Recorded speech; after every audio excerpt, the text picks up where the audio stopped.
I'm the last survivor of the Holocaust in our family. Behind the words, pictures, and artifacts in the museum are people whose stories of survival and hope come alive to inspire new generations of upstanders. One by one, these stories stir the soul. Can there really be hope for us? Mine is 4018. My sister was 4017. Holocaust survivors, their descendants, liberators, champions of justice, and courageous upstanders ask only this: hear my story, so that the lessons they teach will echo for generations. I will never meet someone else like my father. But there are many of us who, if we come together, can keep his voice alive. These stories will change you. They will move you to action, inspiring the best of humanity every day.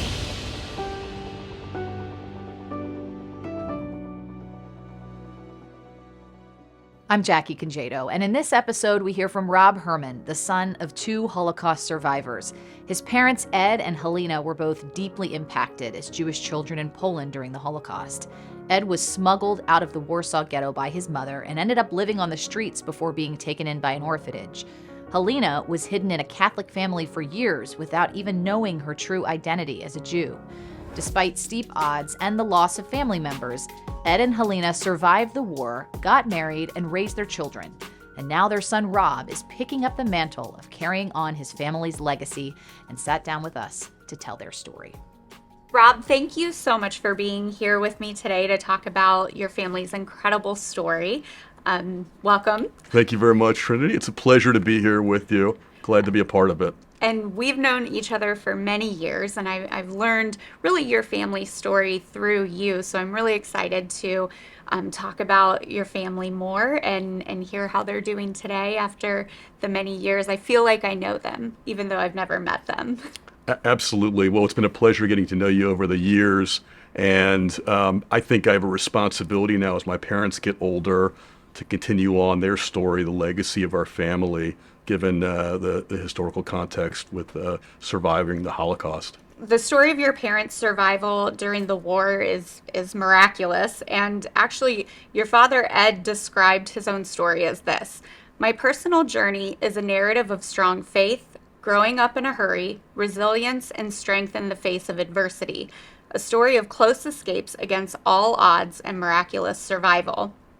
So that really is his summary of his story. So what have you learned from his story? Can you kind of summarize his experiences for us? Absolutely. And as I tell my kids, I have 3 boys, and tell them, imagine being 8 or 9 years old and dealing with not only extreme anti-Semitism, but the beginning of the war, which saw his father leave to fight with the partisans and eventually be taken as a prisoner and sent to Siberia, but also being separated from his mother and his sister. Imagine at the age of 8 or 9 being on your own. So my father's story truly is one of resilience. And my father, even to this day, who's in his early 90s now, has an optimism and a resilience that's an example to me, to my sister, to my kids. And his story was one, early on in the war, he was in the Warsaw ghetto with his grandfather, who he was very, very close to, his mother's father. And my dad talks about hunger and being cold and the experiences of the Warsaw ghetto, which many people have talked about. But to this day, my dad hates being cold because he remembers what it was like to be hungry and freezing during the years in the Warsaw ghetto. His mother was able to occasionally smuggle food to him, but after a period of time in the Warsaw ghetto, his mother was able to smuggle him out of the ghetto. He was able to cross over into Hungary ultimately. The person that his mother had paid to smuggle him into Hungary and to take care of him once he got there almost immediately abandoned him. So again, going full circle back to what I said about the lessons we teach our kids, myself and my wife Valerie, is imagine being, younger than my kids are now, being on your own, not speaking the language, and really finding your own way, being homeless and trying to figure out a path forward, not knowing if your family was alive. It's almost overwhelming. So when you ask about resilience and the optimism my dad has to this day, it's somewhat remarkable. And he's really imparted that lesson on me and now on this next generation, my children. Oh, that's incredible. And you mentioned your grandmother somehow smuggling him out of the ghetto in 1942, just shy of when the Warsaw ghetto is liquidated. Well, liquidation process begins. What can you tell us that you know about how she was able to do that? That's so incredibly brave and such an act of love. It is. And my dad always talks about this idea of the story of Moses and his mother putting him into the Nile, not knowing if she would see him again, but to protect his survival. And my dad talks about it, and he gets very emotional about it, thinking about how incredibly hard it is to arrange for this, not knowing if you'd ever see your son again, but knowing it was so necessary for his survival. And my grandmother, it's hard to explain my grandmother and her strength, which she imparted upon my dad. And again, I think that I use it as an example in terms of being an upstander, in terms of how you live your life. But she was very smart, and she had the right connections and the ability to arrange for this. She not only saved my dad's life, but many other people's lives along the way. She was a true hero. My grandmother also, if you see pictures of her, she was an incredibly beautiful woman and smart. She was the entire package. And I think she was able, with her charisma, to use a lot of that to make sure that my dad survived and other people survived. She was so close to her father, and she really wanted him to leave the ghetto. But at that point, he was older, and it just wasn't workable. So unfortunately, he perished in the ghetto. But my grandmother, in many ways that I'll never know, was able to arrange for a lot of people's survival. In this particular case, was smuggling my father out of the ghetto and ultimately in crossing the border into Slovakia and then to Hungary. She was able to pay somebody, a guide. Unfortunately, that person promptly left my dad, as I mentioned, but my dad survived, so it worked. I have two questions from Okay, that. sure. Of course, many more, but two specifically from that. One, how was your mother not also forced into the ghetto with your father and your grandfather?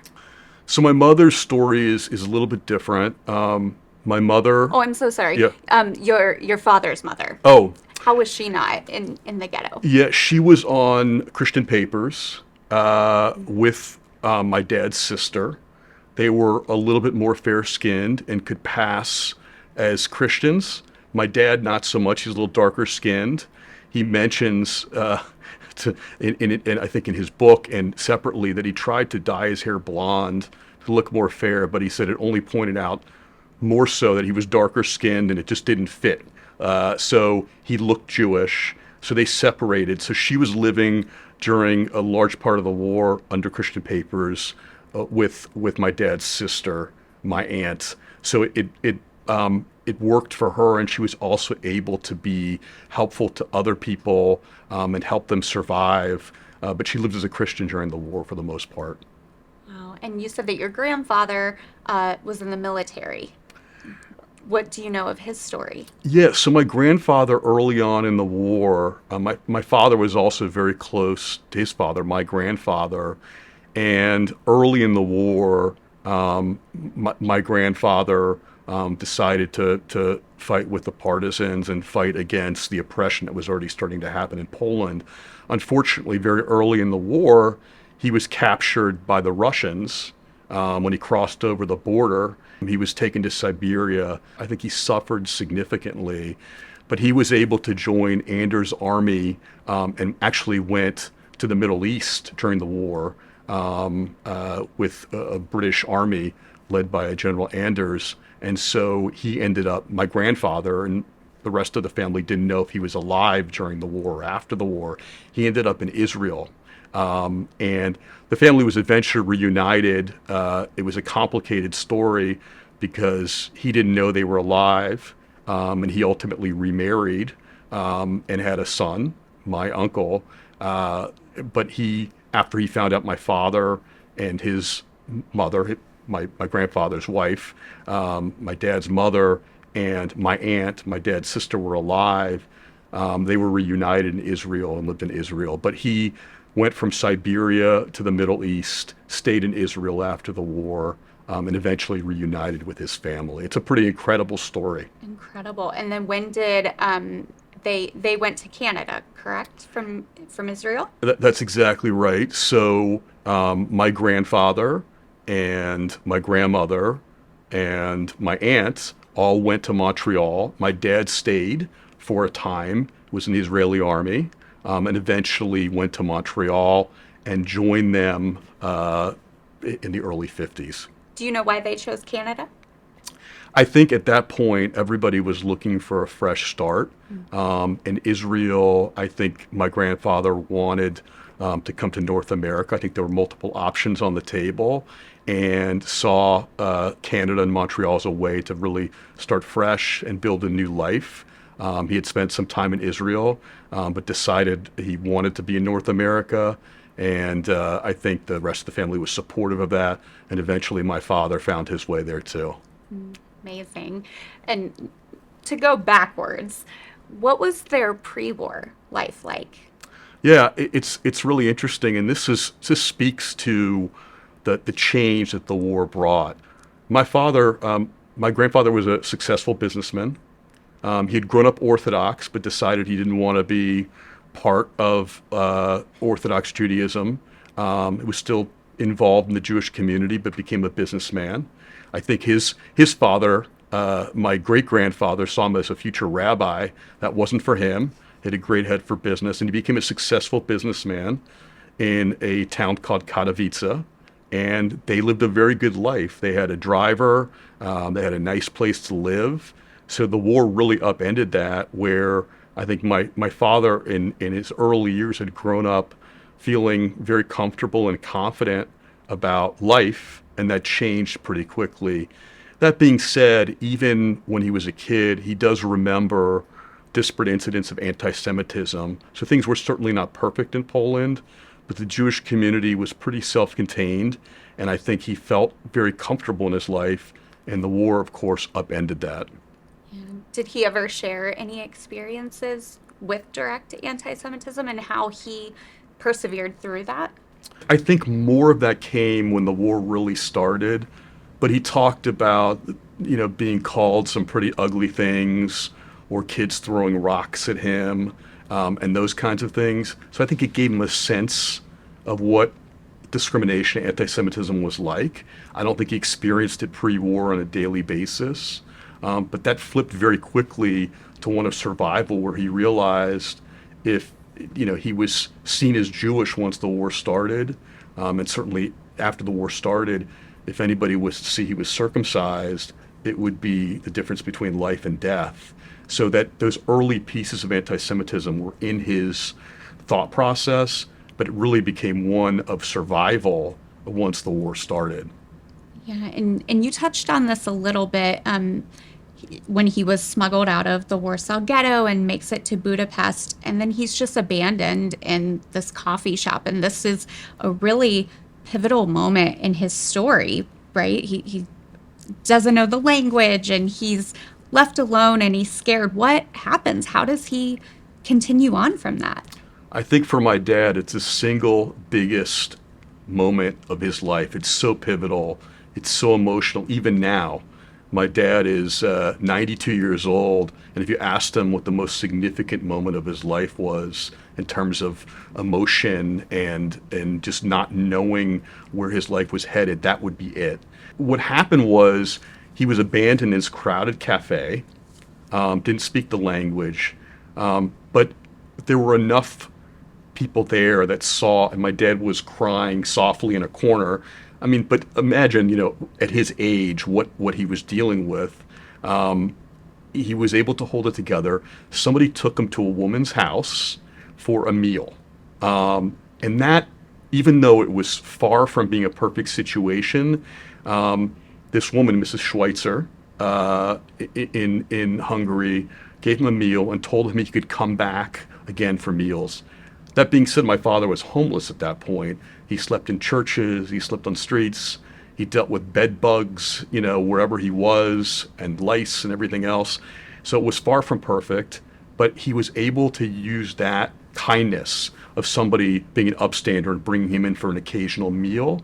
And eventually this woman was able to form an orphanage under the guise of being a Christian charity, Catholic charity. And a lot of kids that had no parents around them were able to stay in this orphanage for a period of time. And it really gave them an opportunity to have a life and not just live on the street. But that's where my father was able to find a path forward. And, it's some of these stories are heartbreaking, little stories that will come out from my dad over time. For example, he shared a bed with another boy who had seen both of his parents murdered. And the kid would wet the bed every night. And my dad had to deal with it. He said he would wake up soaking wet. And you feel for this kid. You think about that kid who lost his parents, who was scared and had really nothing in this world. And again, this orphanage, while being far from a perfect life situation for my dad, it at least gave him a chance. And that's really what he was able to move forward from. And I understand that a couple people who helped at that orphanage and organized it and cared for a lot of the refugee children were recognized as righteous among the nations, yes? Exactly right. As a matter of fact, my father in the early 1970s went back to Israel and was able to see Mrs. Schweitzer. She was named, to your point, not only her, but she was named among the righteous. And again, think about the incredible difference she made in these kids' lives, giving them a chance for survival. Were you ever able to meet any of his rescuers, or? I wasn't, unfortunately, because they were older and they passed away before I really had a chance and grew up and was able to get to Israel. But when I took my family to Israel, and I had been there before and done the same thing, we noted them at Yad Vashem and really thought a lot about them. And I had a long conversation with my parents about those people that made a difference in their lives. I wish I would have had a chance to meet them and thank them, because I exist. And as I tell my kids, they exist because of people like her.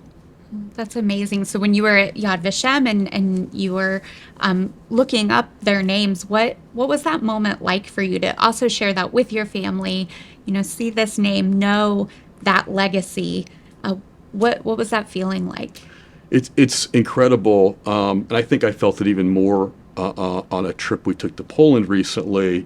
But I think in Israel, you think about the creation of the state of Israel and the reasons behind it. And for me, it was just this foundational experience of understanding my legacy. Now, keep in mind that growing up, we really didn't talk a lot about this. I had this broad understanding of being the child of Holocaust survivors.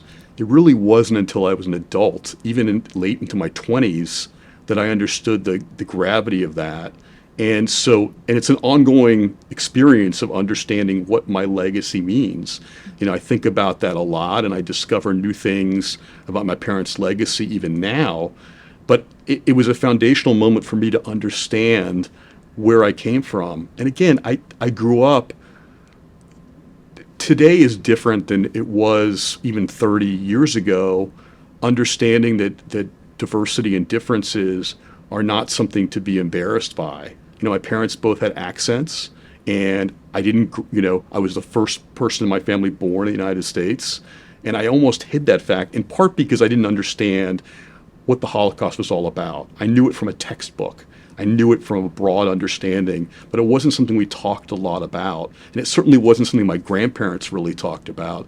So for me, that moment that you're asking about was foundational to understand where I came from. And again, as the cliche goes, you really can't understand what you're about or where you're going until you understand where you came from.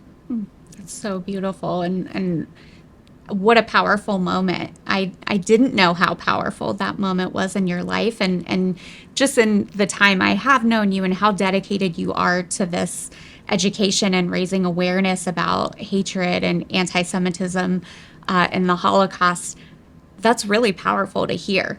Thank you. I appreciate that. Such a driving force. It makes a lot more sense after working with you for so long, but thank you so much for sharing that. I want to switch gears to your mother's story because it's incredible that your father and his parents survived. And similarly to Helina, your mother's story, can you also share her story briefly like you did for your father, and then we'll bring it all together. I have a couple questions as well. So tell us about Helina's experiences. Yeah, absolutely. So my mother is an incredibly bright and caring person. And I think her early years, understanding where she came from, helps me to understand why she's so brave and what an upstander she really is. My mother was born just as the war was breaking out, and her father was a physician. In those days, as somebody Jewish, you could not study to become a doctor in Poland. So he went to the Sorbonne in France, and by all accounts, an incredibly bright guy, became a physician, came back. My mother was born in Warsaw, but they moved to a smaller town, and Starachowice, and my grandfather had a small medical practice, and they lived above the medical practice. But she was born in the early parts of the war, so what a precarious time. She came from a big family. Her mother had several siblings, and both sets of families, her mother's family and her father's family, was a big, welcoming family, very close. But unfortunately, early in the war, my grandfather was taken away, and her mother, my grandmother, had told my mother that the last conversation they had was, she said to him, "Will I ever see you again?" And he said, "Don't worry." Unfortunately, she never did see him again, but he was in a labor camp, not far from where they lived. He was a physician there at the labor camp. And my grandmother realized from my mother, she was only 2 at that point, that in order to save her, she needed to send her somewhere into the countryside and hide her. So she went to a very small town called Chernihiv, and she lived as a young Christian with this family that my grandmother was paying. Again, my grandfather at this point was already sent away to a labor camp. My grandmother worked as a domestic worker under Christian papers. She would go see my mother whenever she could, but was paying to basically keep her. My mother was raised as Catholic, and didn't find out she was Jewish until well after the war was over, because my grandmother wanted to protect her. And my grandmother, at the end of the war, when she took my mother back, they didn't really know for sure what had happened to my grandfather. Interestingly enough, and this is unbelievable, but we only found out in the last decade firsthand what we think happened to my grandfather.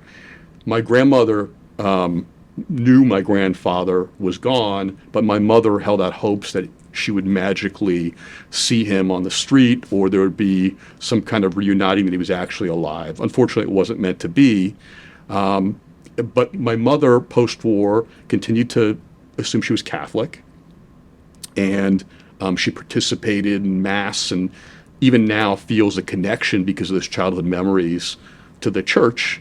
But as my mother says, at some point, my grandmother said, "We're not going to stay in Poland anymore." They decided to go to France. And at that point, she told my mother at that point was 8 or 9, "You're actually Jewish." And my mother said, "That can't be. How could I be Jewish?" And so it took some time to adapt to this reality of being Jewish and the weight of her history. That's a bit of my mom's story. My mom and dad went back to Poland in 2012 for the first time, as you know, Trinity, for the first time since basically the war had ended and my mother had left Poland. And there's this scene in this documentary, because they had a film crew following them. There's a scene where my mother goes back to that place, her first house where she was living for the first couple of years of her life. And I think for my mother, because she'd never really been back there, she never had that direct tie to her father. There's a scene in the documentary where she's touching the door and realizing that she actually comes from someplace. What's incredible about that scene is that she knocked on the door, and again, this is 2012, so 65 years later after she had left, and she knocked on the door. A woman answered very skeptically. Keep in mind, there's a film crew around them, so of course the one's going to be skeptical. And my mother explains in Polish why she's there, connecting back with this place where she had lived. And the woman, who was in her late 80s, said, "I remember you," which is an unbelievable thing. And it turns out she was the daughter of the woman who had lived there and been the manager of this building and was still there. They went upstairs, had a cup of tea, and she pulled out of a safe the log that had existed for 80 years and showed my mother the signatures of when her parents had moved in. So for my mom, you asked about my mom's history, that was an important moment for her to feel that authenticity of where she came from, and incredibly important and a very emotional moment for our entire family, because my mom lost everybody except for her mother during the war. That big family, all those aunts and uncles and cousins, all gone. And my mother had a very small family. It was really just her mother and later her stepfather, and that was it. So there was a sadness pervasive in that upbringing as a result. And for my mom, that moment in Poland was significant. Wow, that sounds so incredibly powerful, and I hope for the viewers who are watching this interview, they can find that episode. I believe it was Frontline. Exactly right. And hopefully, and I definitely have a question more about that in a moment, but hopefully they can find that episode, because yes, it sounds very powerful, and I can't imagine what that would be like going back 60 some years later. And I know your father also accompanied her on that trip, but we will get to that. That's right. So how was your mother reunited with her mother then at the end of the war? So at the end of the war, when my grandmother felt like it was safe to go back and take my mom back to a larger city, she went and picked her up. My mother's experience in this small town was mixed. I don't think she was treated particularly well. Again, people were being paid to look out for her, but it doesn't mean there was a lot of caring or really parenting going on during those early years of her life. So my grandmother came back, took my mother back, and that was, I think, when my grandmother felt it was safe to be with her. But there was a lot to figure out. I mean, just basic living, being able to support the family. Keep in mind, she went from, at that point, being a doctor's wife to having worked as a domestic worker during the war. So it was a recalibration of what life held. And again, it must have been incredibly difficult for my grandmother to live a new life, not only as a single mother, but having lost her husband, having lost the ability to think through what the future looks like. My grandmother also got sick during the war with rheumatic fever, so she had a heart condition. And I think her biggest fear was that she was going to leave my mom because of health reasons, and my mother would have nobody. So that was I think very difficult for both of them to come back together and figure out what the future held. And you said that your grandmother did remarry. How did they end up going to Canada? So initially, this person, my mother's stepfather, and for all practical purposes, my grandfather, because I never knew my biological grandfather, a great man, very strong. He had lost a child and his spouse during the war, and he has his own stories of bravery and surviving the war. But they met when they were still in Poland. They didn't want to stay in Poland. So initially, my grandmother and my mother moved to Paris. My mother said she went from speaking the language and feeling very confident about everything to going to France, not knowing the language, starting over again, very difficult, which she did again in terms of learning a new language when she went to Canada a couple of years after that. But their idea was also leave Poland behind in the rearview mirror and move forward. So they initially went to France. and started over. And my grandfather, my step-grandfather, joined them probably a year later. It's just amazing. And one of the things you touched on also is that your grandmother was weakened. She had a heart condition. And so one of the things she really wanted to make sure was that Helina would be self-sufficient when the time came. Right. And so how she kind of manifested that is put a lot of emphasis on education. And I know we were talking that Helina not only got a PhD, but also became a dentist. And I'm wondering, because education was instilled so, it was so important both to your grandmother and your mother. Can you talk a little bit about how important education is, and then whether that trickled down? What was that then like? Was education a huge emphasis when you were being raised as well? You have to humor me here because I can't tell this part of it without talking about my dad in terms of how it impacts myself, my sister, and now our children. And by the way, my wife, Valerie, is also the only person in her family born in the U.S. She's Russian, so we both have this similar immigrant experience, and education is very much part of that. So with my mom, again, because of my grandmother's great desire to make my mother self-sufficient, education was everything. And my mother took it very seriously because for a long time it was just her and my grandmother. And I think my mother internalized a lot of that about education and potentially being alone and abandoned, because my grandmother was very transparent about everything and said everything that was out there in terms of the importance of education. There was no holding back perspective. And I think that had a huge impact on my mom. And my grandmother said to my mom, look, you could go to medical school. Again, keep in mind, this is, the early 1960s, but you don't want to be in a position as a woman making house calls. So I think you should go to dental school. And at that point in time, my mother followed it. My mother did the first couple of years of what would have been a medical school program because it was identical to the dental school program, and became a dentist. And for my mom, I think she was an exceptionally good dentist. And she was also ahead of the curve with thinking about holistic things in terms of pressure points and acupuncture for dental work. Maybe she was 30 years ahead of her time or so. So not everybody embraced it. But she was a great dentist. But I think she also realized at a certain point that she had more to offer in a different vocation. So in her 40s, she went back and got a PhD in psychology. Her dissertation was on dental anxiety. I think it always bothered her that everybody was anxious to come to the dentist, and she wanted to figure out a way to alleviate that. So she continued to work as a dentist for a time and as a psychologist. But education was so important to her mother and to her, and it was, a focal point of her life. And I ultimately, I think that was imparted on myself and my sister.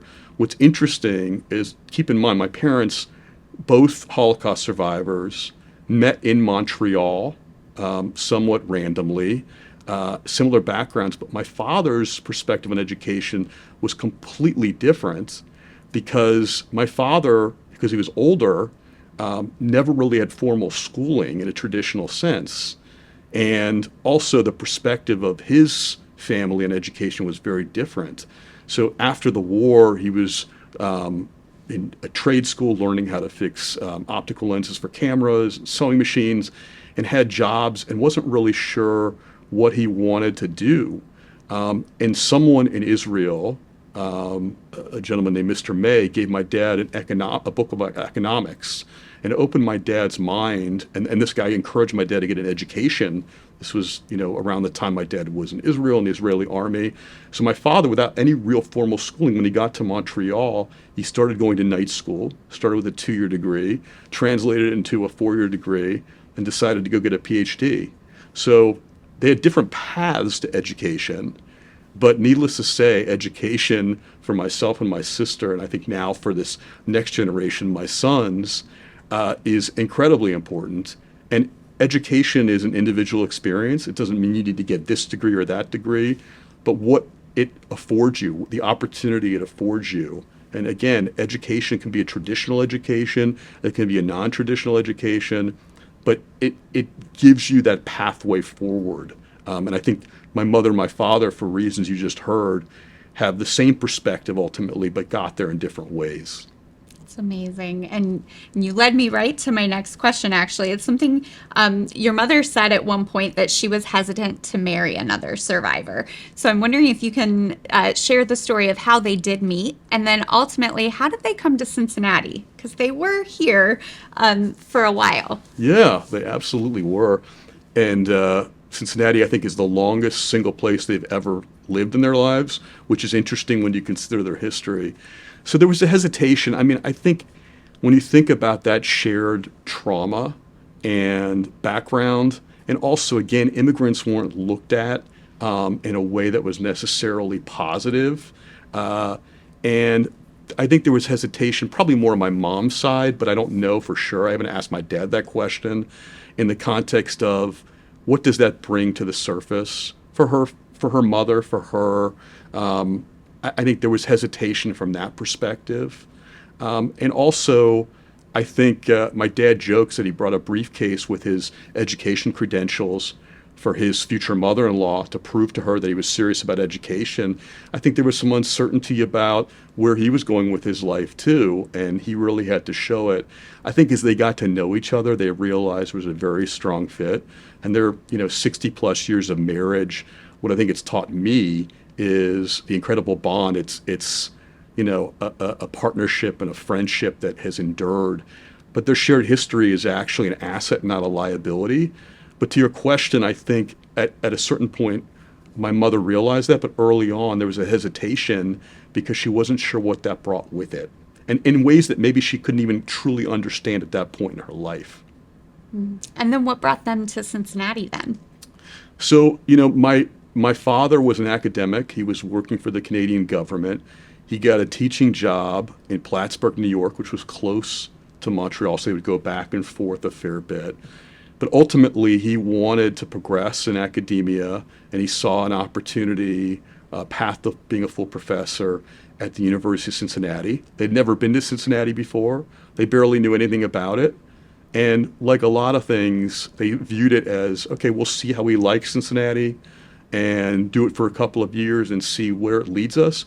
I don't think they ever intended to stay as long as they did, but they not only loved the city, but my father's path at the University of Cincinnati was very strong. My mother built a life. She had to retake all of her dental licensing exams all over again, but they found a life here. And when I was born and we, as a family unit, became more solidified and stable in this community, it became their home, and ultimately my sister Diane's home and mine as well. And it was also the gravitational pull that pulled me back to Cincinnati after having been gone for many years. So they found that this was their home for a long period of time before they moved to warmer climates in Florida. And it's unfortunate because now that they live in Florida, I've never been able to meet them, but I know they were very much involved in the Holocaust and Humanity Center. In fact, we have artifacts in our collection from your family, especially from your mother when she was in hiding.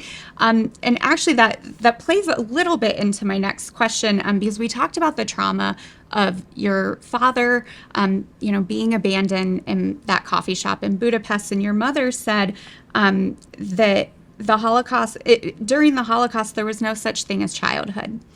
And so I know that they were very much willing to share their story, and they did so through our center and through their artifacts. And you said that they really didn't talk about it, sounds like, at home. And it was more so when you were an adult that you started putting this together. Did you ask a lot when you were a child, or did you know this was maybe not a subject to broach with your parents? Yeah, it's a good question because I'm not sure what consciously went through my mind. There was certainly a piece of me, at least subconsciously, that realized digging too deeply into it was not a good idea. But I think that was even more so with my grandparents. As I look back on it, I think we were happy as a family, but below the surface there was an undercurrent of sadness for my parents, but especially for my grandparents. And there were certain things that you just didn't broach, and you didn't want to dig too deeply. And I think they weren't quite ready to address it, my parents. So I knew, generally speaking, the story. It was hard for me as a child to really understand it, interpret it. But I think over time, as I became an adult, I understood more as a child that there were things I just wouldn't dig into too deeply because it was too painful. And that was true for my parents and for my grandparents. I think now, over time, my parents have realized that sharing their story is something that's important not only for my family, my sister's family, but also for others. And it's why they got involved with the Holocaust and Humanity Center, which for them was, I think, very therapeutic and cathartic, and hopefully contributed a lot to the fabric of what the Holocaust and Humanity Center is all about. And when they did move to Florida, they did the same thing at the Florida Holocaust Museum as speakers and being engaged in that community. But I think it really started here at the Holocaust and Humanity Center, where they felt comfortable talking about it and giving back, which also, I think, had enormous benefit for me, too, to understand what my history was all about. Yes, and to be able to share that, because I know we're fortunate that you stayed in Cincinnati and that you are so very willing to share both your learnings and what it is like to have a family history and this legacy. So we're just so thankful for how much you are also willing to keep that story alive. You already touched on that they both went back to Poland after both of them being gone 60-some years. You said your mother specifically 65 years. It was also their 50th wedding anniversary around that time, if I remember correctly. That's exactly right. Did they ever talk about what that joint experience was like? Because I'm sure it was very up and down for both of them to be seeing these sites that impacted them as youth, especially when you explain the moment your mother touched the door and the connection she made there. What was that like as a couple, though, to experience that together? It was really interesting to watch because in a way, not having been there with them, my third boy had just been born, and I would have liked to have gone, but in ways that I couldn't have seen or heard about without a film crew following them. Incidentally, the Frontline documentary is called Never Forget to Lie, and is one of the stories that's featured there.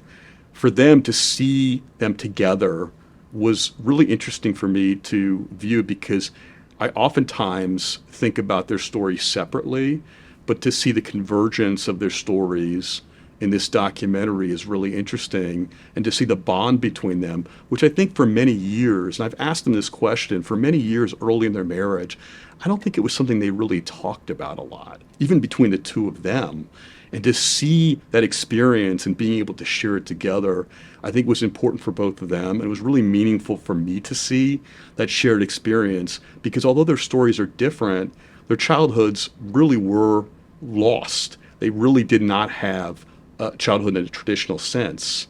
And I think it was interesting for myself and my sister Diane to see that as well, and to help us understand a little bit more about our parents and what they lost along the way. But it's interesting when you mention that emotional piece of it. There were moments of great difficulty on that trip. There were also moments of joy, and coming back full circle and seeing what they had accomplished in their lives. You talked about education, building a family, and a successful partnership of 60 plus years now. It's really meaningful. So there's those moments of unbelievable tragedy and sadness, but also life affirming in its own way. And I hear so much the resilience. That's exactly right. The perseverance and resilience and the great bravery it took for them to go back over knowing what they were going to see, or hopefully see what was left. And I can't imagine that vulnerability, but also the bravery that it took for them to be able to do that. And actually, you recently also traveled to Warsaw and kind of retraced your family's steps. What was that experience like, and why did you feel it was important at this point in your life to go back to Warsaw? Yeah, it's a great follow-up question, because it all ties together for me, and I think for the rest of our family too, my parents, my sister, my wife, my kids. So by way of background, I have 3 boys, 15, 15, and 13, Gabriel, Eli, and Benjamin. Gabriel and Eli, we had talked to them about, and everybody's path is different for a bar mitzvah. We're not an overly religious family, but we feel our Jewish identity pretty strongly. And so Gabriel and Eli had decided that they wanted to do their bar mitzvahs in Israel. And so that was meaningful for different reasons than going to Poland. And I think we did it at the Western Wall, and it was really meaningful to share that experience, especially since my dad had lived in Israel, been in the Israeli army. So that was meaningful.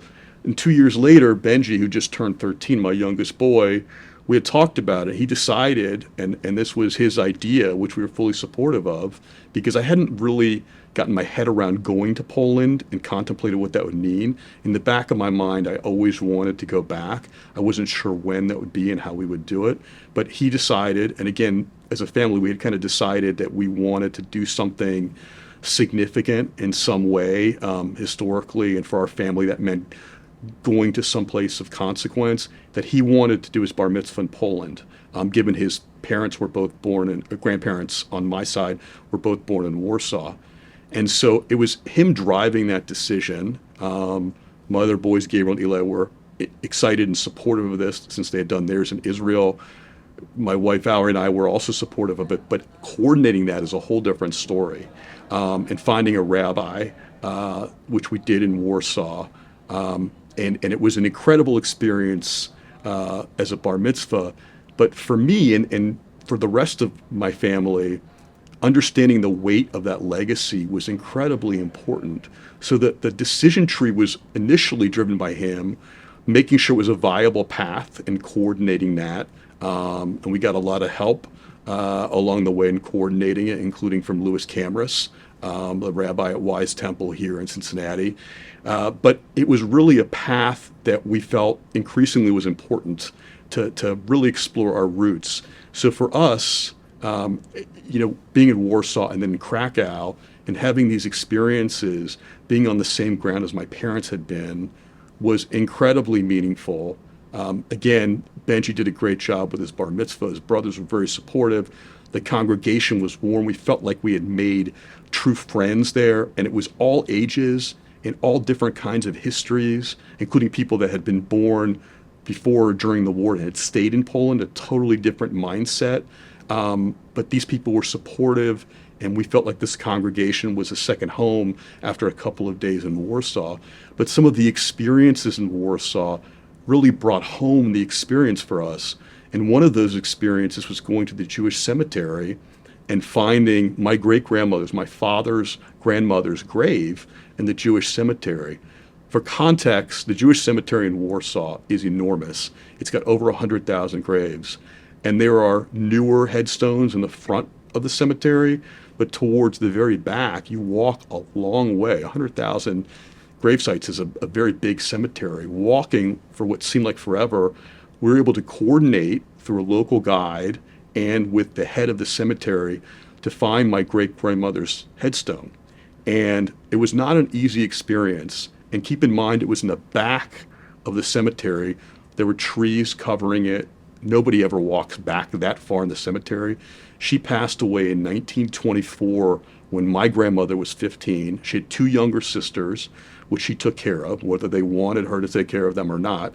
Again, as I mentioned, my father's mother was a very strong person. But we found this headstone. It was buried and very difficult to find.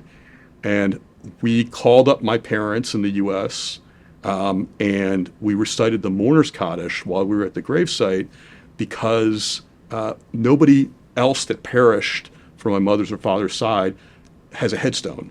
So for us, that was symbolic of the entire family saying the Mourner's Kaddish for them. And having my dad on the phone reciting it alongside with us, he unfortunately can't travel.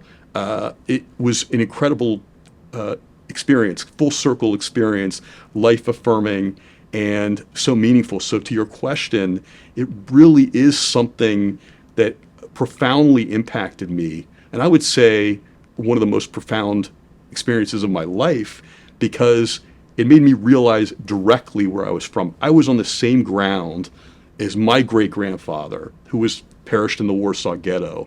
As my grandmother, I was right there. And there were multiple experiences like that, but that was a pretty profound one, especially to be able to have my dad participate in reciting the Mourner's Kaddish alongside us. Just an incredible experience and a full circle experience from so much pain, something so beautiful like that. Absolutely beautiful. I'm almost speechless because that's such a powerful story, and thankful for technology that your parents could join in that. That is absolutely incredible. And I'm sure they were just so also proud of the bar mitzvah being in Poland, in Warsaw, and I can't imagine how they felt about that. Have you talked to them since about how meaningful that was for them? Absolutely. And we had some video clips from the bar mitzvah as well, where they could see Benji reading from the Torah, Gabriel and Eli participating in the service, me and Valerie the same way. And one of the Torahs at the synagogue was from before the war. And as I said to my father, it's possible that this same Torah was used in a synagogue or somehow part of my grandparents' lives or my great-grandparents' lives, the historical significance of that. And we talked a fair bit about that. Again, we're not an overly religious family, but the legacy of that is pretty meaningful. So we talked a lot about those experiences. And I think for my parents, I strive to make them proud, but I feel like this one was all about their grandkids, my kids, and they're incredibly proud that legacy continues on. Again, imagine for all those that lost their lives to be able to see that, and maybe in some way they do, to see these kids in the year 2024 moving forward, to be able to see that there was this experience, full circle, coming back to Poland, having a bar mitzvah, and seeing what this legacy was all about. And it's so interesting. You're providing the segue to my last question, legacy, right? And so where do we go from here? I have a quote also from your father. He said, "Always remember the past. Be an upstander, not a bystander. Be close to your family. Transmit your values to your children and grandchildren." So you've spoken a little bit about the importance of legacy, and I'm wondering, what do you hope others who view this from this episode or many years from now, what legacy do you want them to remember, and what message do you want them to take away from your family's story? Yeah, well, you mentioned it early on when we started talking. It's this idea of resilience. And we all know in different ways, life has ups and downs. There's discrimination. There's a lot of reasons to be cynical. There's a lot of reasons to check out. But ultimately, my parents' story, and I see this in my children, I'm proud of their involvement in the community and them being upstanders. And they learned that from this legacy of their grandparents, that you do need to participate. You need to be part of something. You need to fight injustice. But it's also, I think, doing that helps you ride through the ups and downs in your life. Circumstances are sometimes difficult in life, and being an upstander, I think, is something good on an individual level. It lets you see the power of what you can do in terms of positive change, and it makes you a better person, and frankly, a happier person to be able to ride through those ups and downs. And I think that's one lesson that my parents have given me, and now their grandchildren, for the future. And I take that responsibility seriously. I know my sister does as well, to be able to participate in that story and passing along that legacy long after past and my generation are gone, to be able to impart that message. And I expect my kids will carry that on as well.